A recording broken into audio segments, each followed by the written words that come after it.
बिस्मिल्लाहिर्रहमानिर्रहीम। अस्सलाम वालेकुम, वेलकम टू माय किचन। आज हम आपको बहुत ही आसान, मज़ेदार, इजी, डिलीशियस रायता बनाना सिखाएंगे, वो भी मेरे अंदाज में।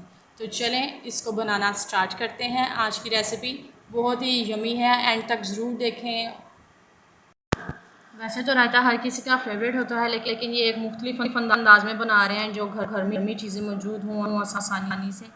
तो चलें फिर बनाना स्टार्ट करते हैं। इसके लिए हमें चाहिए 2 कप दही, हरी मिर्च, कुछ पुदीने के पत्ते, चॉप किया हुआ एक छोटा टमाटर, एक चॉप किया हुआ खीरा, एक छोटा प्याज चॉप किया हुआ।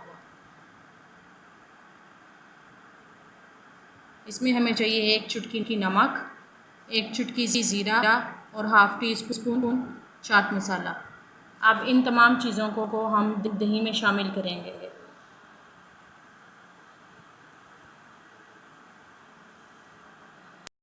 अब हम दही में तमाम अज्ज़ा एक एक करके शामिल करेंगे। सबसे पहले इसमें डालते हैं हरी मिर्चें, पुदीना, टमाटर, प्याज और खीरा। अब इन सबको अच्छी तरह मिक्स करेंगे। इसके बाद इसमें साथ ही डाल देंगे नमक, ज़ीरा और चाट मसाला।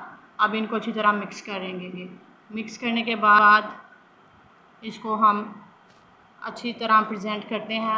अब आप देखें कितना मज़ेदार रायता बन के तैयार हो गया है। ब्यूटीफुल लग रहा है। इसे ज़रूर ट्राई करें और हमारे चैनल को सब्सक्राइब करें अगर इस तरह के मज़ीद आप इजी रेसिपीज़ चाहते हैं, और बेल आइकन को भी प्रेस कर दें। मज़ीद ऐसी इजी रेसिपीज़ देखने के लिए हमारे चैनल को सब्सक्राइब करें और वीडियो को शेयर करें, लाइक करें। अल्लाह हाफ़िज़।